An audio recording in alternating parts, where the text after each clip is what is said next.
Your battery bank is the backbone of your solar system, storing the energy that keeps everything running smoothly. While modern batteries are designed to be low maintenance, there are times when a little proactive care or quick troubleshooting can make all the difference in keeping your system performing at its best. If you're seeing unexpected shutdowns, reduced capacity, or anything that feels off with your setup, today we're covering everything you need to know about battery maintenance, how to spot potential issues early, troubleshoot effectively, and keep your batteries operating efficiently for years to come. Before we jump into hands-on troubleshooting with our technical solutions team, let's take a moment to review some key battery terms and how to recognize when something isn't quite right so you can stay ahead of any problems before they impact your system. BMS. This is your battery management system, which is the internal system that monitors and protects your battery. It manages key functions like charging, discharging, balancing cells, and safeguarding against issues like overvoltage, undervoltage, temperature extremes, and overcurrent, helping to ensure safe, efficient operation and extend the life of your battery. Firmware and BMS updates. The software that controls your battery's functions, outdated firmware can cause performance issues. SOC. This stands for your battery's state of charge, given in percentage. This is how full your battery is. SOC drift, how full your system thinks it is. Over time, SOC drift can throw off accuracy. Balancing and cell health. Cell balancing is the process of making sure all the individual cells in your battery stay at the same voltage. When cells get out of balance, it can reduce performance and lifespan. This can happen across a single battery or your entire battery bank. Overvolting. Overvolting happens when a battery cell is charged beyond its safe voltage limit. This puts stress on the cell and can lead to long-term damage if not corrected. Runaway cells. A runaway cell is when a cell becomes unstable. Typically, this is due to issues like overvolting or imbalance, and this starts to behave unpredictably, potentially causing overheating or failure. Deep cycling. You may hear the word deep cycle used when talking about LiFePOWER4 batteries. While it's a term for lead-acid battery care, in lithium it refers to fully discharging and recharging the battery to recalibrate the BMS when state of charge readings are off. It's not technically required for normal LiFePOWER4 use, but the term is often used because it's familiar to those with lead-acid experience. With those basics in mind, let's start with step 1, ensuring your battery's firmware and BMS are up to date. One of the most common fixes for battery issues starts with checking and updating your battery management system, or BMS software, and making sure your firmware is up to date. Keeping both current can resolve a lot of performance and communication problems before they turn into bigger issues. In this section, we'll walk you through the update process, starting with the EG4 LiFePOWER4 batteries, then the EG4 LL batteries, and finally the EG4 Wallmount batteries. If you're using a different battery brand, always follow the manufacturer's guidelines. You'll typically find the latest firmware updates available on the manufacturer's website. We'll start with updating the firmware and BMS on our LiFePOWER4 server rack battery.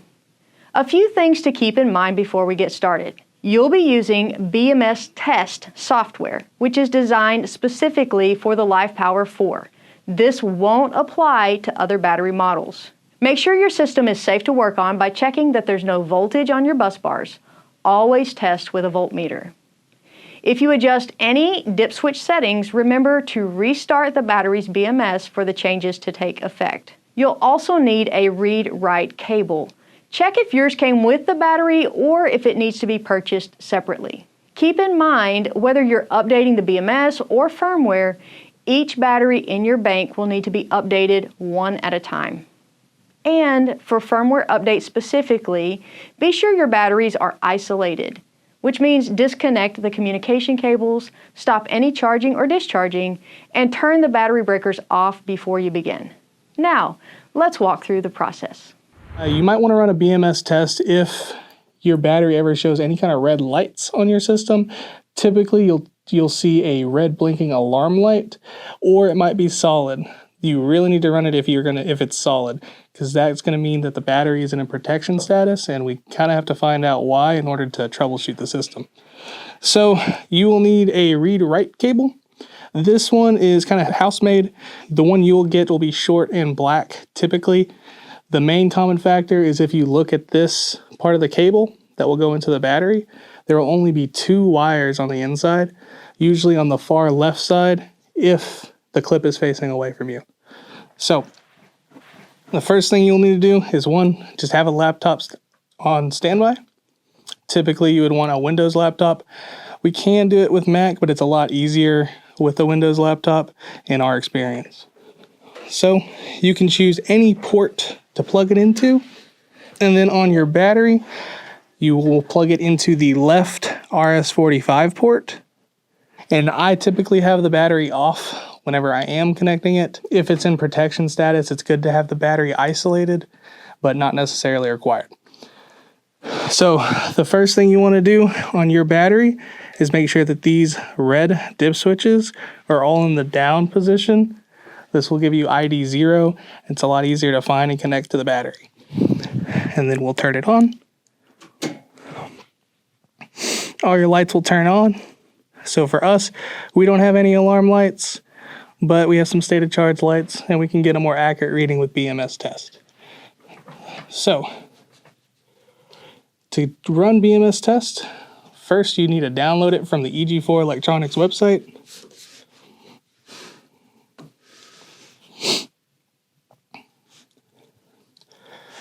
Today, since we're talking about the LiFePOWER4, the easiest way to find this stuff is to go to batteries in the R products tab, and then you can find your battery here. And if you don't see your battery here, it may be considered a legacy product. So we can come to legacy products, and we'll see our 48 volt LiFePOWER4 battery. If we need to do a firmware update, then you can download the firmware files right here. I can go ahead and download that just because we will be showing it today. And then on the software, we have BMS Test for Windows and for Mac. So once you download that file, you will see it up here as a zip folder. You can double click on it, and then there will be this extract all button here. And we do need to make sure that it is extracted in order to run the program, or you may run into errors.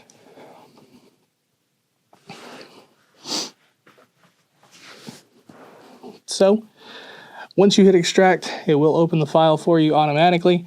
You can just double click into here, and then we do have some guides showing how to go over BMS Test, or you can watch this video, up to you. So we'll go into the next folder, BMS Test, and then there is an application here for BMS Test. So typically what you would see, it's going to ask you if you want to run this program anyway. You can click on more info and then click on run anyway, and then the program should pull up. Once you click on run anyway, you should have the program up in front of you here. The first thing that we're going to look at is our COM number. In order to figure out where your cable is connected, you will need to open up your device manager. You can either, one, just hit the Windows key, or you can press on it like I did and type in the search bar, and then just type in device manager. And you should see it pop up here. It'll always say that little control panel right below it.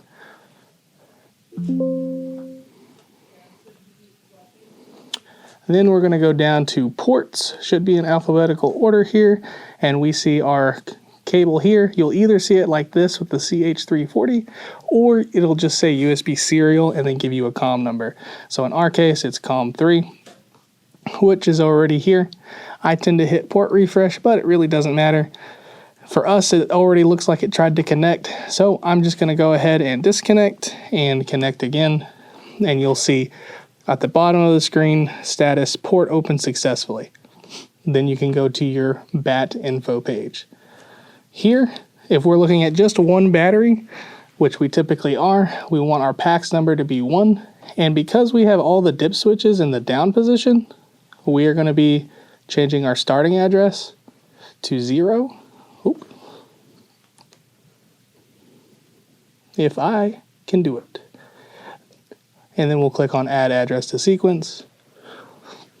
And you should see information populate here on the right hand side.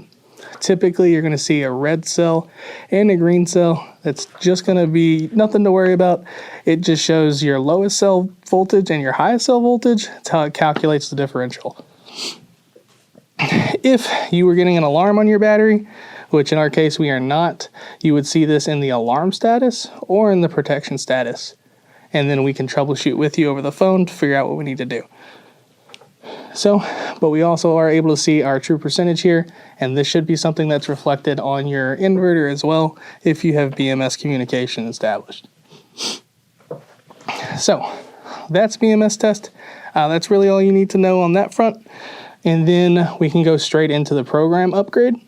So earlier, I downloaded our BMS test, our firmware, which I showed earlier in the video. And you will just go to it and click on extract all like we did for BMS test. And then you no longer need this. So since we're already in BMS test, we can just go ahead and X this out. Then we'll go over to program upgrade. Here, we want to make sure that our device type is 10. Our device address is checkmarked. And we do have it set to the correct address. In our case, we're going to use address 0. And then we will click on Get Boot Information.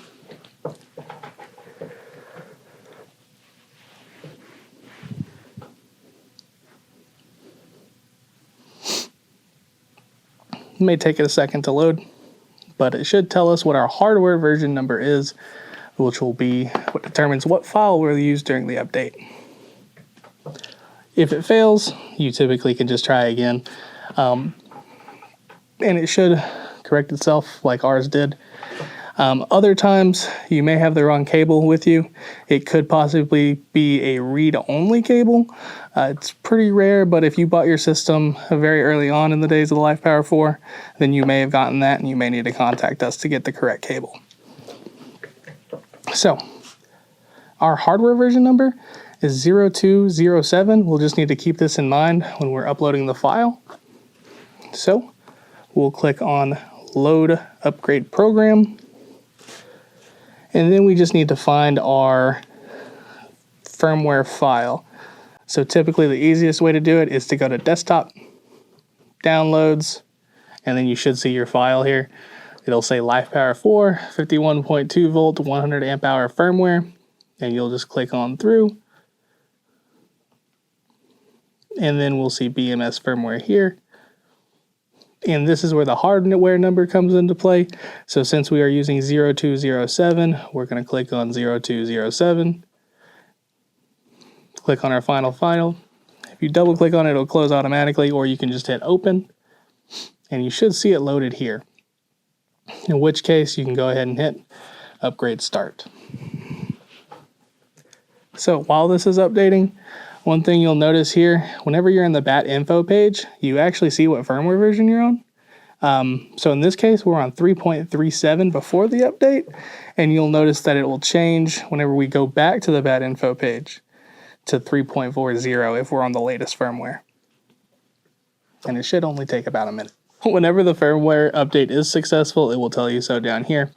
You'll also see that the green bar is full all the way. And then just to make sure that it is on the newest firmware version, we can go back to our BAT info page, and it should change from 3.37 to 3.40. And that is it for doing a BMS test and running an update on the battery as well. Now it's time to check the BMS and update the firmware on our EG4 LL batteries. Before we get started, here are a few important things to note.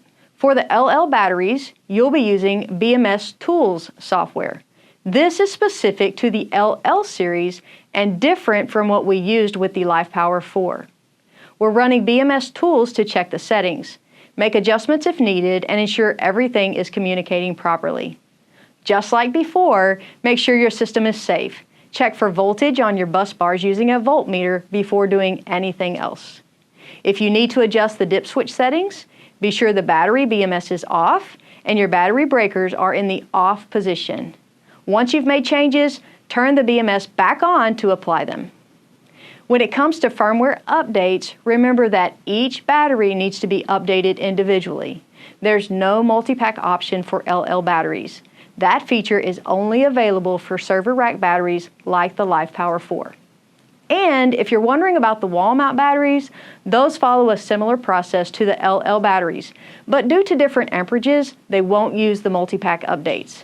Both the Wallmount indoor and outdoor versions will be updated one at a time, just like we're about to do here. Let's walk through the steps to get your LL batteries updated and ready to go. So we're going to be doing an update for the LLS battery.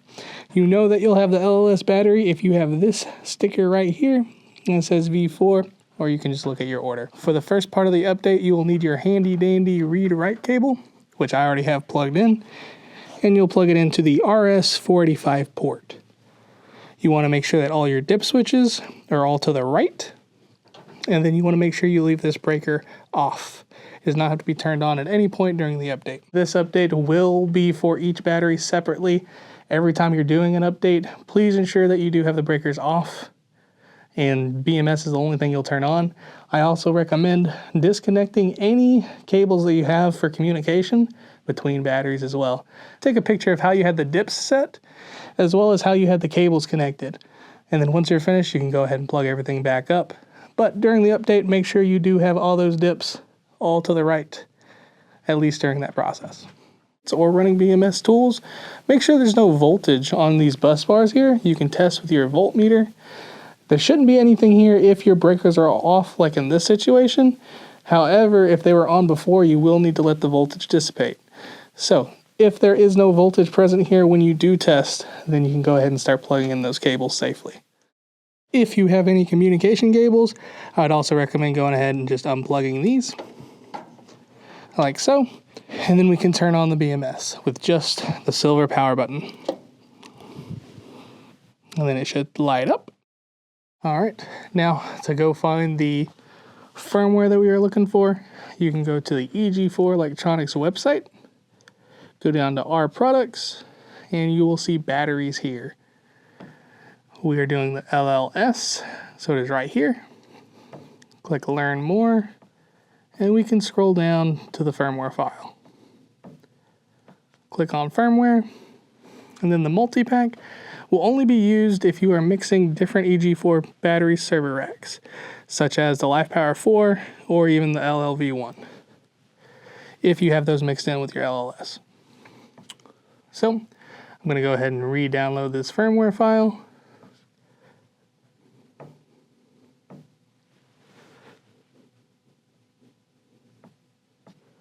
Whenever you download it, you will have a zip folder here, and you can click on Extract All, or you can right click and click Extract All here. Once you click on Extract, it should open the file for you automatically, so you don't have to go digging for it. We can click through these tabs, and you'll see that we have the two versions of our update here. So since I'm using the read-write cable first and I'm plugged into the RS485 port, I will do the RS485 update first. You will click on that file and then go into the updater. Scroll down and you will see it again, EG4 LLS RS485 updater. Since Windows protected our PC, we can get more info and click on Run Anyway. And you'll see a folder that looks like this. So for this program, you want to make sure you change the language over to English, unless you can read that, but I cannot. So one thing to note, you'll need to make sure you're on the correct COM port. In order to do that, you will again hit your Windows key or type in your search bar, Device Manager.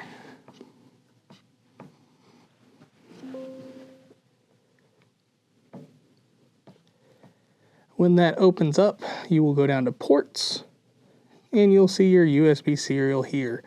It will either have that CH340, or it'll just say USB serial. just keep a note what this COM number is. So in our case, we're using COM 3, which is already selected. Now you'll also make sure that your baud rate is 115/200, and then you'll click on Open Serial Port.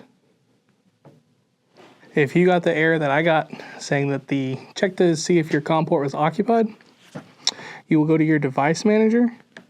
You can right click on here and go to Properties, and in Port Settings, go to Advanced, and make sure enabling the serial port enumerator is checked. If it is not checked, you'll continue to have the same issue. Now that we have that figured out, we can go back to our updater, go back to English, and make sure your port number is correct, which we verified in Device Manager. Your baud rate is 115/200, and then you can open the serial port. And then it'll ask you to reset the BMS. Once you've done that, you'll see that the message went away by itself. And then we'll click on Browse, and we'll get that file for the update. So you can come up here, just click on the previous tab, pick the RS-45 firmware, and then we can hit Send. It should only take about a minute. You'll notice on the battery, none of the lights are on during the update. Once you are finished, you are good to turn off the battery and remove the cable.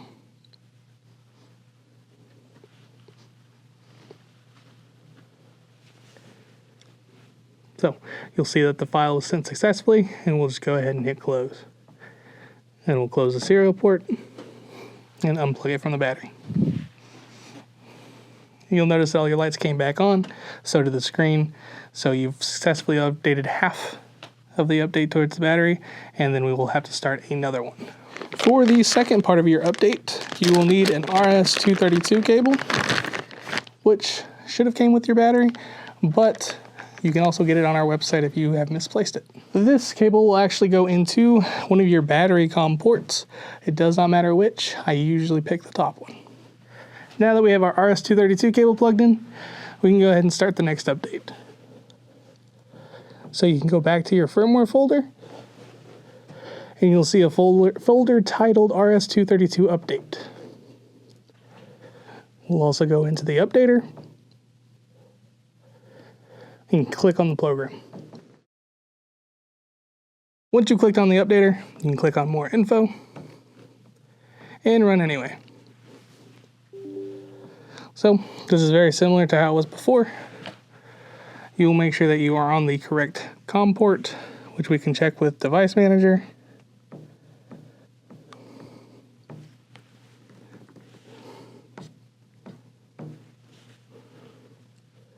And going down to ports, COM 4. We'll go ahead and open this COM port, and import a hex. And this is where you'll want to go back through your folder and go to the firmware, then upload it like so. You will see the file loading here. And then we can go ahead and start our update.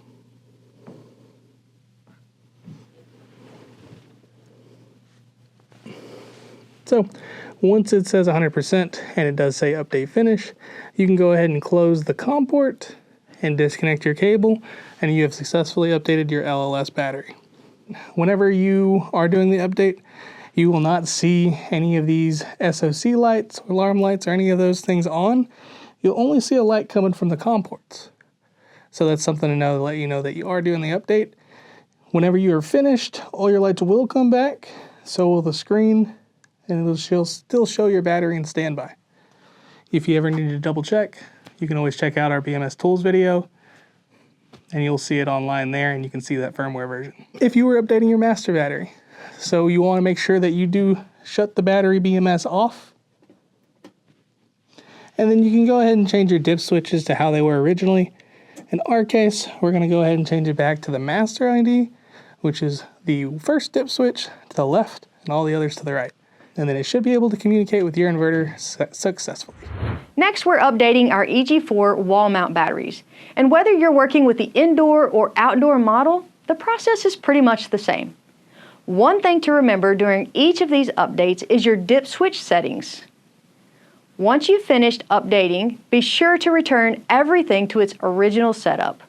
Plug in your communication and parallel cables, reset your dip switch settings to their original IDs, and cycle the BMS one more time.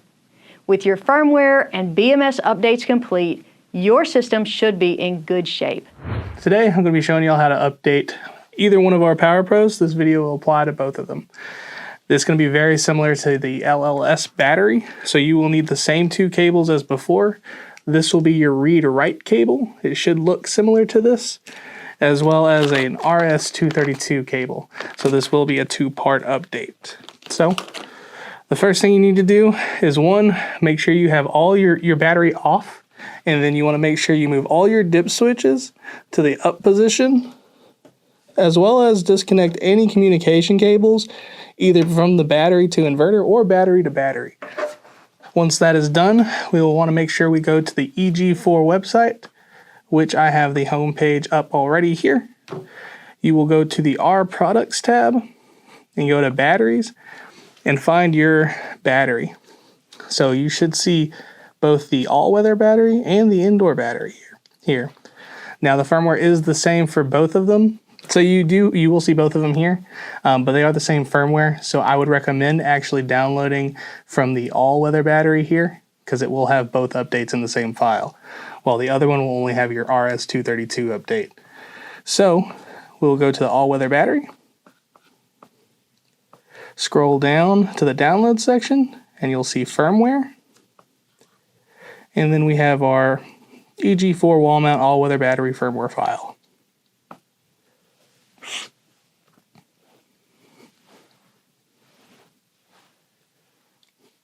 Once that file is downloaded, you can double click on the zip file and then click extract all at the top of the page. It does not matter where you extract it to, so I'm just going to hit extract. If you get this error here, then one thing we would prefer to you do is actually hit cancel and then change where you're extracting this file from. So, let's see, go to extract all, and I'll just move this over to my PC in my local disk. And then click on extract. And it should complete that update.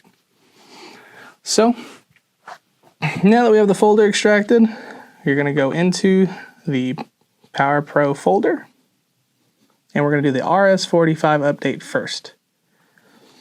Then we'll go into the PowerPro RS-45 firmware updater folder and scroll down, and you'll see the BMS updater here. This window will pop up. To get past this, simply click on more info and run anyway. So to change this to English, you'll click on this tab here and just change to English. Now, before we actually continue with the program, you want to make sure that you have your read-write cable plugged in, and you'll be plugging into the RS-45 port on the PowerPro battery. And then the last thing would be to turn on your battery. You do not have to have the breaker on again, because we don't want the battery charging or discharging during the update. So once your battery is on and the screen has been populated, you can go ahead and move forward with the update. One, we'll have to pick a port number here.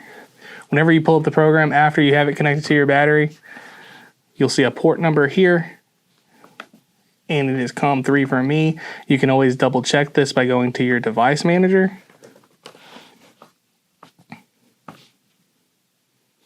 And then going down to ports, and you'll see USB serial.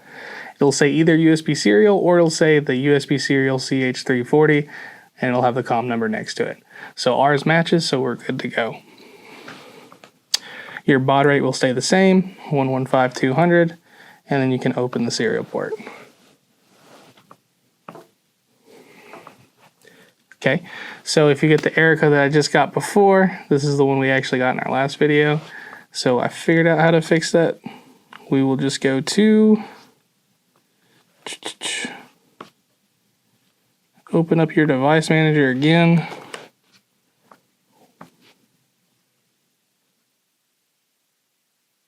We'll go down to ports. Click on properties, port settings, advanced, and enable this serial port enumerator. And then click on OK.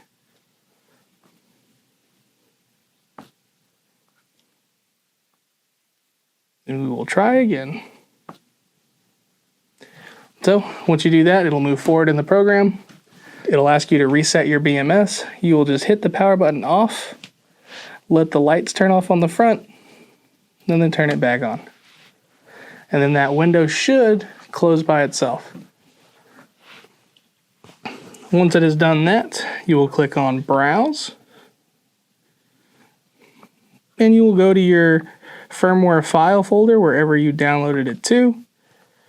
Go to the RS-45 update, RS-45 firmware, and then double click on the folder within, or the file within. And then we'll click on Send.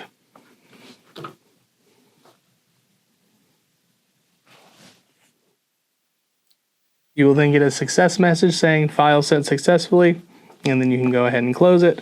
You'll notice that your battery has come back on and the screen looks normal. So that's it for the RS-45 update. So you can go ahead and close the serial port, close the program. Now for the second part of the update, you will need your RS-232 cable. So we'll go ahead and disconnect our read-write cable and move on to the next one. Similar to the LLS update, we'll be going into the battery COM port with the 232 cable. It does not matter which battery COM port you use, I just tend to use the left. If you go back to your PowerPro firmware, you will find that there is another update file, and it'll say RS-232. And then you will double click into the next folder and then run the all-weather and indoor RS-232 updater. Click on more info and run anyway. Alright, so you'll see the COM number here again, which like we said before, you can double check with your device manager.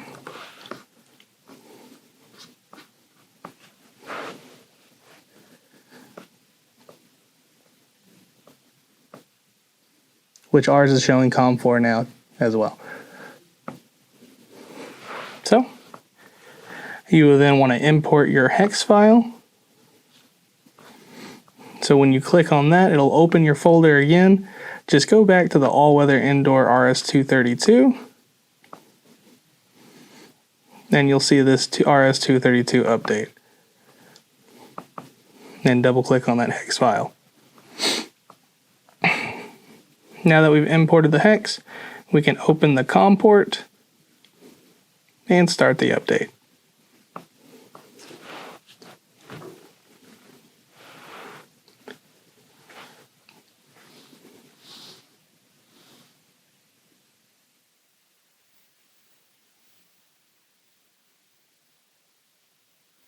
All right, once you're finished, it'll say update finish, and you can close out this page. So I'll go ahead and click on close COM port and then close the program. Now your PowerPro battery should be completely up to date. One thing you'll notice on my screen, I did get this error here. That's just because I had to move the program file. So this is not something you have to worry about. You can go ahead and just X that out. But if you're still noticing issues, don't worry. That's exactly why we've put together the rest of this troubleshooting guide. From temperature-related problems to balancing issues and more, we're going to walk you through the most common battery challenges and how to solve them. First up, let's start with a challenge that some battery owners face. especially those living in extreme climates or traveling with off-grid systems. Cold temperatures. Cold temperatures can have a big impact on how your lithium batteries perform. If a LiFePOWER4 battery gets too cold, it may stop charging to protect itself. In this section, we'll show you how to spot a cold battery issue, why charging stops, and how to safely bring your battery back to proper operating temperature. Hey, my name's Philip. I'm part of the technical solutions team at Signature Solar, and today we're talking about batteries and how to maintain and how to diagnose problems. So one of the issues you'll run into is cold temperatures. When batteries hit a certain temperature, they are no longer able to charge or discharge. Batteries discharge easier than they charge, so most of the time if you hit a cold temperature, your battery will no longer be able to charge. But how do you know if it's too cold, and how do you check it? Well, lots of the batteries, like this one, have a screen. You can turn them on, and once the BMS comes up, these are all the cells. If you hit enter one more time, you can see the temperatures. There are 4 temperature sensors inside the battery. This displays the temperatures of each. So this is in Celsius. Typically we're used to Fahrenheit, obviously, but anything close to freezing, 0 Celsius or 32 Fahrenheit, could prevent the battery from charging. So if you try to charge your battery and you get a red light, you can come here, you can check the cell temperatures, and make sure that it's above freezing. Now, that's good to know, but how do you fix it once you've diagnosed it? Well, there's not a whole lot of good options besides getting a heater or some other way to heat the environment. So you can either wait for the sun to come up, wait for the environmental temperature to heat up, or you can get a little space heater and heat the room that it's in.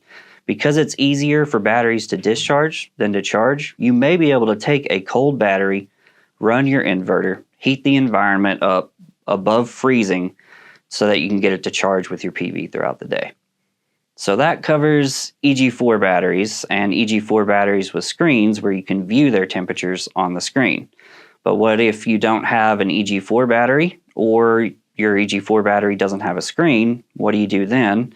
You can check your spec sheets and manuals for lists of temperatures, safe temperatures for charging and discharging. And you can set up an external temperature sensor, or lots of the batteries have programs, computer programs, where you can hook into the battery and view its internal temperature. And then you'll know if you need to heat the environment or if you have some other issue going on. Balancing is essential for battery performance, whether it's your entire bank or the cells within a single battery. If things are out of balance, you'll notice charging issues, discharging problems, or reduced capacity. In this section, we'll show you how to tell the difference and get your system back in sync. An important factor to consider when we're talking about battery maintenance is balancing. And there are 2 different kinds of balancing. There's bank balancing, where you worry about balancing each battery in a bank. And then there's cell balancing, where you worry about the individual cells contained inside the battery. So right now we're talking about bank balancing. So what if you get a new battery, you already have an existing system, and you purchase a new battery? What do you need to do to make sure that your system functions optimally? You need to check the voltages of each battery and make sure that the new batteries that you're adding are within half a volt of the existing bank. This makes sure that while you're charging or discharging, your inverter or your charger doesn't shut off early or fail to charge each battery up all the way, because that can lead to other issues and power outages. So the easiest way to do this is to, before you add the new battery, is to charge the whole bank up to full, whatever your spec sheet says is full. For these batteries, we charge at 56.4 volts, but if we're just resting, full is 54 volts. So I would charge each of these up to 54, then I would turn them off, add the new battery in, charge it up to 54 volts, and then add all the bank together. That makes sure that as they charge and discharge, they're doing it as a group, and instead of one charging early or discharging too much, which can cause problems like power outages. If your battery shows full but drains too quickly, your BMS may need recalibrating. In this section, we'll cover how to spot when recalibration is needed, how a full discharge and recharge can fix SOC issues, and what overvolting is, and how to avoid it to keep your battery running safely. Over time, if you don't discharge or charge the battery fully, the BMS inside the battery will learn this new capacity and start representing that as SOC. So as you're using it, if you don't see it get up to 100% and down to 20% or whatever you have the end of discharge set to like you used to, this may mean that you need to recalibrate the SOC and the voltage. So how do you do that? You can do it in two ways. The first one is just by cycling, completely cycling, taking it all the way up to the 100% and all the way down to 20% over and over so that it learns this new capacity instead of the other capacity. The other way, there are two ways to do it. Batteries need top-end balancing and bottom-end balancing. So if you want to top-end balance a battery, this is, again, you need to take the inverter out of BMS communication so that it is not relying on the state of charge percentage it is reading from the battery and instead just goes by voltage parameters that you're going to set. So if you want to top-end balance, you put your inverter in lead acid or user defined to bypass the BMS, and then you can look at your battery spec sheet and your manual and you can see when the overvoltage alarm is triggered on a cell. So for these batteries here, we normally charge at 56.4 volts. If we want to top-end balance, we're going to set our charge voltage to 58 volts. As it charges this time, one cell, one of the 16 cells, will hit an overvoltage alarm. When it does that, it will actually stop the battery from being able to charge anymore. You'll see an alarm light that comes on, and your system will throw a fault. When it does that, you'll know that you've overvolted that one cell. The reason you're trying to overvoltage a cell, throw it into overvoltage alarm, is because that tells the BMS that this is as charged as I will ever be. So once a cell hits an overvoltage alarm, it can't charge anymore, and that tells the battery we're at 100%. So just like overvolting, you can undervolt alarm to teach it true zero. That is a lot easier. You just discharge all the way down until your battery goes into alarm, shows you a red light, and shuts down. Then it knows what true zero is, what 100% is, and your SOC should be recalibrated. A runaway cell can quickly become a serious issue if not addressed. Here's what to look out for and how to take action before it causes major problems. So sometimes you may notice that a battery in your bank is either stopping charging or discharging earlier than the other batteries in your bank. In that case, this battery may have a runaway cell. What that means is one of the cells in the battery is either constantly getting higher or lower voltage than all the other cells.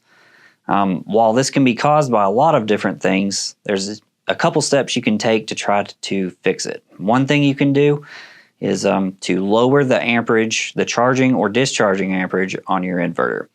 So when batteries balance, when they balance their cells, they do so in two ways. They can either actively balance or passively balance. If you want to give it more time on the active balance side, which means during charging or discharging, you can go to your inverter and take the charging and discharging amperage down. When you do that, you should allow the battery more time to actively balance during the charge and discharge stage. The other side of battery balancing is passive balancing. What that means is that the battery is neither charging or discharging, but just sitting idly.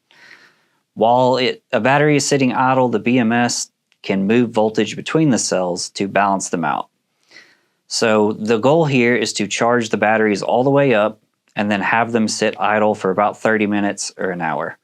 The easiest way to do this is to charge the batteries all the way up with the inverter and then put the inverter in standby to make sure it can't charge or discharge. After you do that, you can take the inverter out of standby and charge and discharge like normal, and they should all charge and discharge together.